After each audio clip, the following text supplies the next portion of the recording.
प्रणाम गुरुजी, कैसे हैं आप? प्रणाम गुरुजी। प्रणाम गुरुजी। सदा सुखद बच्चों, मैं बहुत अच्छा हूँ। आप लोग सब कैसे हैं? हम लोग सब अच्छे हैं गुरुजी, आप कैसे हैं? फिर आज कौन सी कहानी सुनाएंगे? आज की कहानी बहुत अच्छी है, आप लोग को सुन के बहुत मजा आएगा।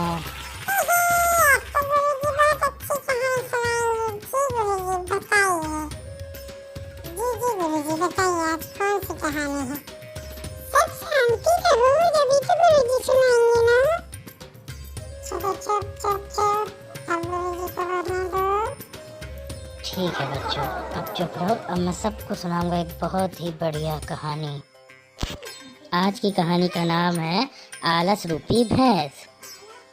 सुनो, एक बार की बात है, एक महात्मा अपने शिष्य के साथ एक गांव से गुजर रहे थे। दोनों को बहुत भूख लगी थी।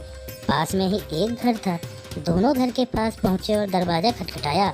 अंदर से फटे पुराने कपड़े पहना एक आदमी निकला। महात्मा ने उससे कहा, हमें बहुत भूख लगी है, कुछ खाने को मिल सकता है क्या? फिर क्या हुआ गुरुजी? फिर उस आदमी ने उन दोनों को खाना खिलाया।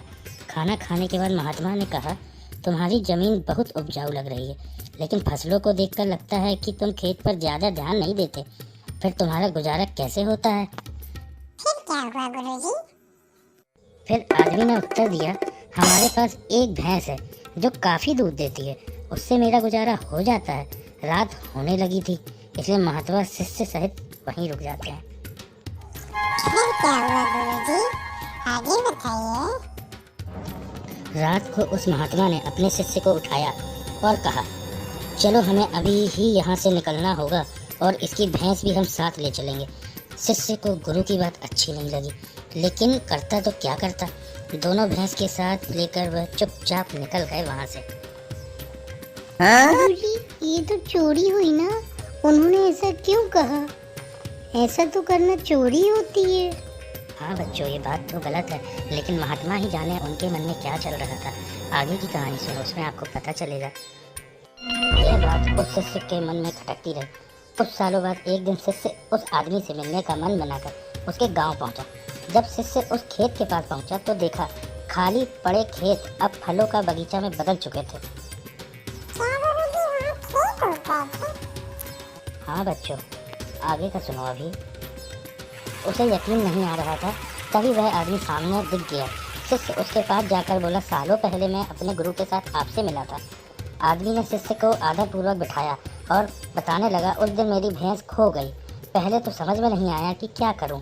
फिर जंगल से लकड़ियां काटकर उन्हें बाजार में बेचने लगा। उससे कुछ पैसे मिले तो मैंने बीज खरीद कर खेतों में बो दिए। उस साल फसल भी अच्छी हो गई। उससे जो पैसे मिले उन्हें मैंने फलों के बगीचे लगाने में इस्तेमाल किया। गुरुजी, मतलब वो तो फलों का पेड़ लगाता रहा, आप तो बोल रहे थे भैंस पालता है वो। बच्चों, पहले पूरी बातें सुनते हैं, क्योंकि अधूरा ज्ञान हमेशा अधूरी बातें दर्शाता है। अब उस व्यक्ति का काम तो बहुत ही अच्छा चल रहा था और इस समय में इस इलाके में फलों का सबसे बड़ा व्यापारी था। वो कभी कभी सोचता रहता कि रात में मेरी भैंस ना खोती तो यह सब ना होता। फिर उस शिष्य ने उससे पूछा, यह काम आप पहले भी तो कर सकते थे। तब वह बोला, उस समय मेरी ज़िंदगी बिना मेहनत के ही चल रही थी, मुझे कभी लगा ही नहीं कि मैं इतना कुछ कर सकता।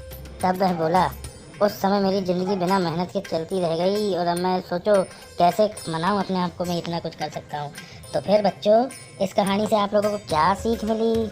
गुरुजी, इससे तो ये लगा कि वो काम तो कर सकता है, लेकिन भैंस का भी तो दूध निकाल के काम ही कर रहा था।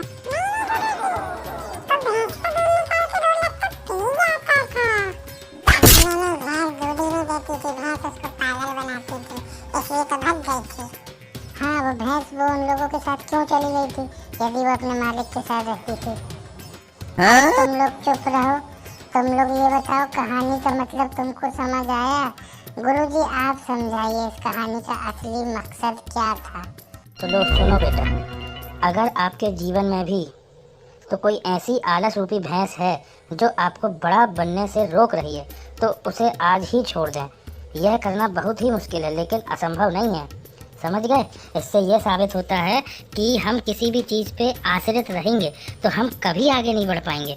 समझ रहे हो? हमको कुछ अच्छा करने के लिए आगे बढ़ना पड़ेगा। समझ गए बच्चों? चलो अब अपन नई कहानी के साथ कल मिलेंगे। जल्दी जल्दी अपने अपने घर जाओ फटाफट। जी गुरुजी, हम लोग सबको मजा आ गया। बजाओ सब ताली। चलो भाई मैं आगे चलूँ अपने। हाँ, इन लोगों को तो कहानी सुना दिया। अरे हाँ, आप लोग से तो कहना ही भूल गया, आप लोग ज़रूर फॉलो करिए हुनरबाज HSKD को। हुनरबाज हम सब की दुनिया। जी हाँ, जभी तो इनका मनोबल बढ़ेगा और ये और भी चीज़ें बनाएंगे। आप लोग लाइक करें, कमेंट करें और फॉलो करें। धन्यवाद।